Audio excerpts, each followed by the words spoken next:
Many people are angry in this country, in particular a lot of whites, because they say the Black Lives Matter movement has released a manifesto of the list of demands of what they want and what they believe.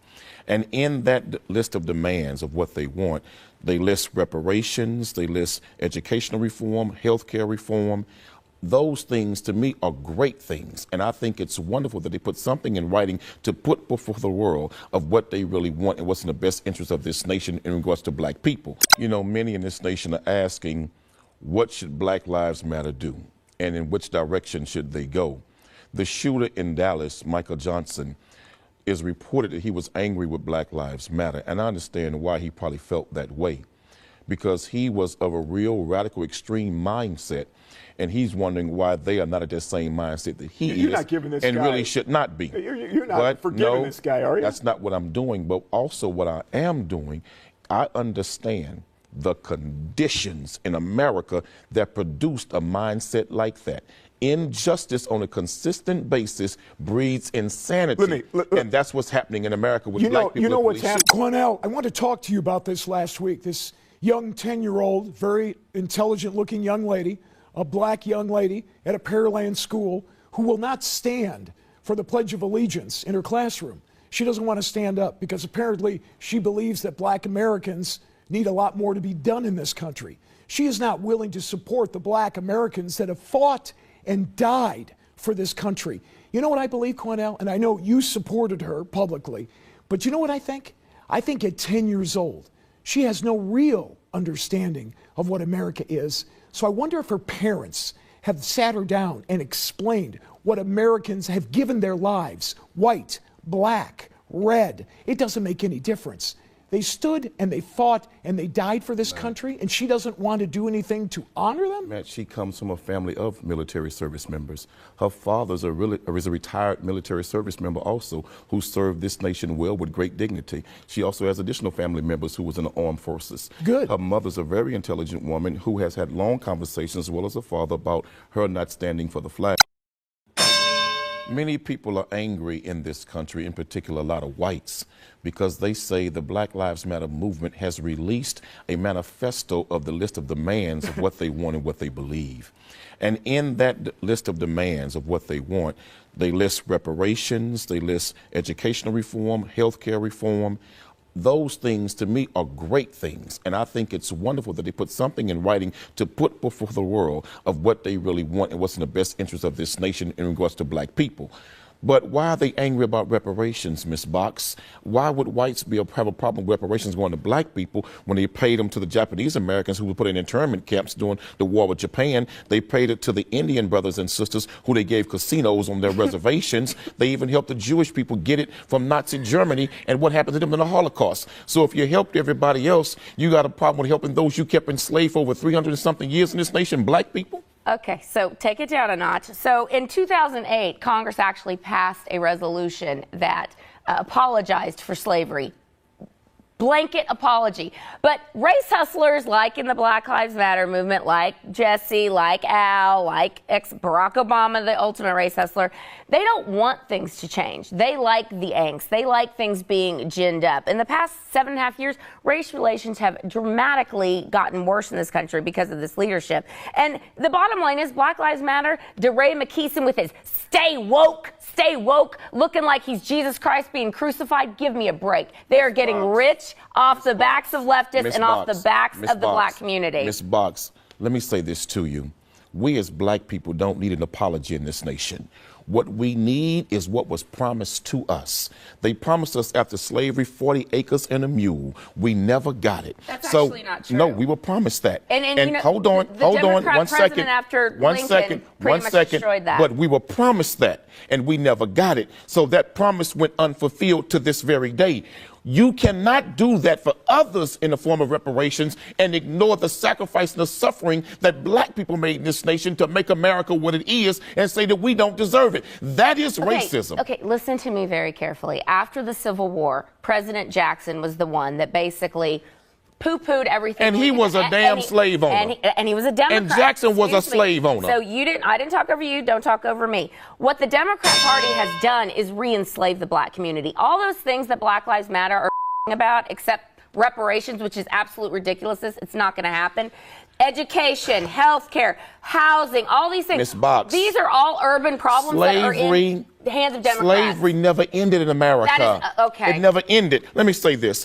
Physical bondage ended, but political slavery, financial slavery, educational slavery, healthcare slavery, all of that never ended to this day in America for black people. When are race hustlers going to stop and say, okay, we're not in chains anymore. America welcomes us. This is a land of opportunity. We will say. Hi guys, welcome to my channel. I hope you are doing great wherever you're watching us from. So imagine sitting on live TV thinking you are about to have a calm and logical debate, then suddenly you get hit with history, facts and a level of raw honesty you were not prepared for. That's exactly what went down in this explosive clash between activist Cornel X and a journalist who clearly thought he had the upper hand until he didn't. Because what started as a debate about reparation quickly turned into something much bigger: identity, history, and who really has the right to call America home. Anyway guys, let's dive straight into the video. I'll be back with my commenting. Don't forget to subscribe to my channel, like and share the video to help the channel out. I'll be back soon. With the same day you all write that check to black people called reparations for what we deserve. You mean all you wrote it to others. You sure as hell should write it to us. All reparations is redistribution of wealth, another liberal scheme. But you're only redistributing what you stole. Okay. So what's wrong with sharing and giving back for what you stole? You know what? I want you to talk to black people who have successfully gotten out of the bondage, as you call it, and you call them slaves, Cornel. A few select Negroes does not represent the suffering masses who are still there. They're all Uncle Toms. No, Black Lives Matter is a terrorist organization. They continue to prove it. And they've killed nobody. That's crazy as hell. Their rhetoric has. You know, many in this nation are asking, what should Black Lives Matter do? And in which direction should they go? The shooter in Dallas, Michael Johnson, is reported that he was angry with Black Lives Matter. And I understand why he probably felt that way. Because he was of a real radical extreme mindset. And he's wondering why they are not at that same mindset that he You're is not giving this and guy, really should not be. You're not forgiving this guy, are you? That's not what I'm doing. But also what I am doing, I understand the conditions in America that produced a mindset like that. Injustice on a consistent basis breeds insanity. And that's what's happening in America with black people. You know what's happening? You know what's happening, Cornel? There are black and white people that would like nothing more than for us to stay fighting because they somehow achieve a bit more money or a bit more prosperity or a level that they like. But they've got to make sure that white people and black people or any race are fighting each other and they're all jazzed up over something. Those people succeed. And that ain't me, and I certainly hope it isn't you either, Cornel, although I'm not so sure. This nation, Matt, is at a crossroads.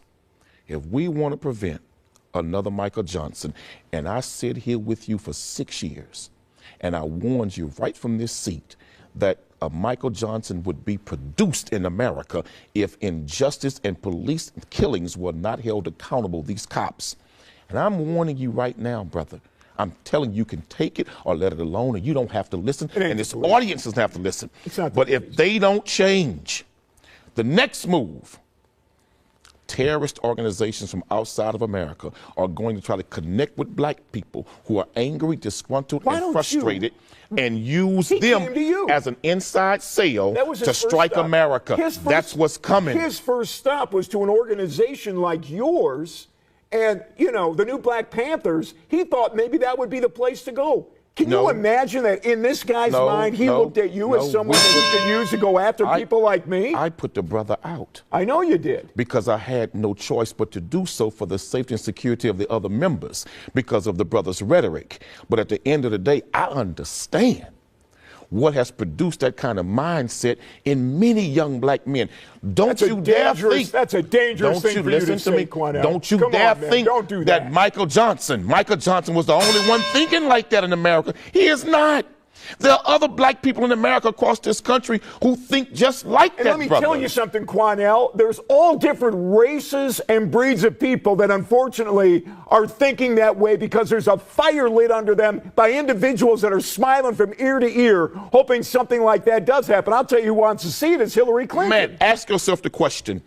If black cops were in white neighborhoods executing young white boys like they do black men, and they were never held accountable, what would you white people do? Let me tell you something. You would go to war. You would go to war. 44% more police officers just now in 2016 have been killed trying to do their job than all of last year. But Matt, we have been fighting police brutality really publicly since the 50s. You don't shoot them. You don't shoot them, and nothing has Quanell. changed. You don't shoot them. I agree with that. And they should not be killed or targeted. But Matt, that 1% that they say is bad among them, that 99% better get off their ass and tell the truth and get rid of the 1% that's doing these Well, things. you do the same thing. Matt, Get we have off been of trying. your ass Let me and tell you do something. something. If these racists on these police departments don't get off their ass and deal with the bad element, I'm telling you, there's going to be more Dallases in America. Then you and I get together and we'll stand up and we'll help them get them off their ass. Let's do that. I have no problem with that. But the chief and district attorneys got to be held accountable to hold everybody to the same standard when they commit a crime, cops and citizens. So, Quanell, I want to talk to you about this last week. This young 10-year-old, very intelligent-looking young lady, a black young lady at a Pearland school who will not stand for the Pledge of Allegiance in her classroom. She doesn't want to stand up because apparently she believes that black Americans need a lot more to be done in this country. She is not willing to support the black Americans that have fought and died for this country. You know what I believe, Quanell? And I know you supported her publicly, but you know what I think? I think at 10 years old, she has no real understanding of what America is. So I wonder if her parents have sat her down and explained what Americans have given their lives, white, black, red. It doesn't make any difference. They stood and they fought and they died for this country, and she doesn't want to do anything to honor them? Matt, she comes from a family of military service members. Her father's is a retired military service member also who served this nation well with great dignity. She also has additional family members who was in the armed forces. Good. Her mother's a very intelligent woman who has had long conversations as well as her father about her not standing for the flag. What white people need to understand Just is that, white people? Yes, please. Let me explain. What white people need to understand is that that national anthem was written by Francis Scott Key, a slave owner. Oh, here we go. Who demonized and hated black slaves and black people. And that unwritten third, that unheard of and unspoken third verse, go research the third verse where he says, there's no refuge in this country for the hireling or the slave. Both should be turmoil to the grave. How's her parents doing? This is a man Are they successful? that promised turmoil for black people to the So grave. Would you ask her Jewish children to parents say are a pledge successful. to a German Of anthem that disrespects Jewish people? If they're No, you living would in not. Germany, No, sure. you would not. Well, sure. That disrespects Jewish people? Then No, why, you would not. You certainly can kneel down. In America, you have the right to do that. But what will happen to her, how her friends will respond, how the school will view her, how Americans will view her is very negative. This is not what you want for your 10-year-old child. And let me say to that young girl and others like that young girl, America looked at the same way at Rosa Parks when she refused to get up and give up her seat to a white man on the bus.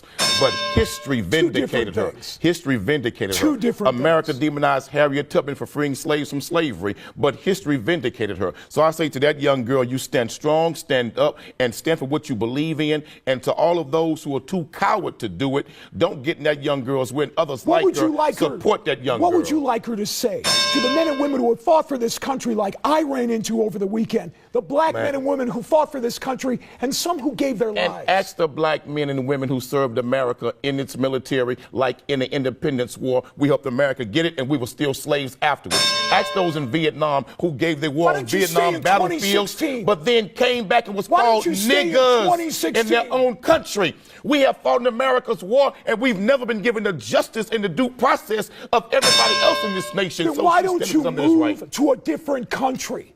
Why are you staying here if you don't like it? Let me tell you why. Because Why? the country belongs to Indians. You white folks stole it from them, raped and robbed their people. This not your country. You all came over here and stole it and beat the hell out of them. When I was So this born, not your country. it was my country. You all need to go home. If you're you not all need to go back where you interested, came if from. you don't like it, why don't you Excuse pack me? up and go? Let the Indians decide who should pack up and go, and I guarantee you black folks will stay, and you all will be on the first damn boat leaving here. So don't try that, brother. You all didn't make America. This is not your country. What you should do is sit down with someone who has fought for this country, Cornell. Get their opinion, too. Tons of black people have, and what have we gotten from it?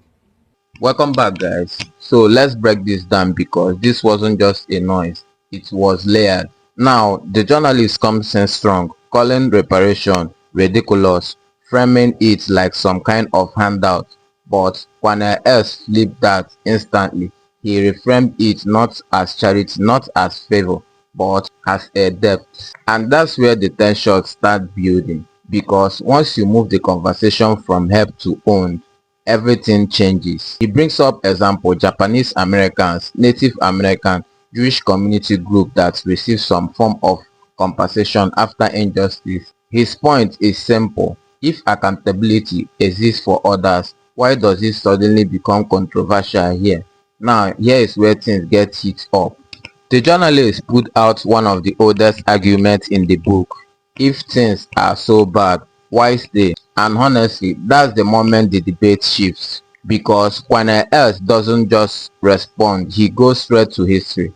He brings up indigenous land, colonization, and flip the entire premise. How can you tell someone to leave a place that wasn't yours to begin with? That's not a comeback, that's a reframing of ownership, identity, and belonging. And whether people agree or not, you can't deny it. When the conversation moves into patriotism, a 10-year-old black girl refuses to stand for the pledge of allegiance, and suddenly the question becomes, is protest disrespectful or is it expression? Cornel S ties it up to something most people don't even think about, the third verse of the anthem written by Francis Scott Key, a verse rarely sung, but one that, depending on interpretation, paints a very uncomfortable picture about how flags are being viewed at the time. So now the debate isn't about standing or sitting, it's about what exactly you are being asked to stand for. And then comes in the warning. This part, a lot of people might overlook it, but it's critical. Cornel S argues that when injustice keep happening without accountability, frustration doesn't just disappear, it builds. And when it builds long enough, it can turn into something far more dangerous. He references situations like the 2026 Dallas shooting, not to justify them but to explain how unchecked anger can spiral into tragedy. That's not endorsement, that's cause and effect. Meanwhile, the journalists keep trying to pull the conversation back to logic and order. But at that point, the discussion has already moved beyond surface level talking points, because what's really being debated isn't just politics, it's perspective. One side is arguing from statistics and present day framing, and the other is arguing from history, life experience, and generational impact. And when these two collide like this, it's never going to be a calm conversation. At the end of the day, this debate leaves you with a question that's bigger than either of them. Can a country truly move forward without fully addressing its past? Because one thing is clear, ignoring the conversation isn't making it go away. And debates like this, they are only getting louder. Anyway guys, what do you think about this video? Drop your thoughts in the comments and don't forget to subscribe to my channel, like and share the video to help the channel out. See you in my next video. For now,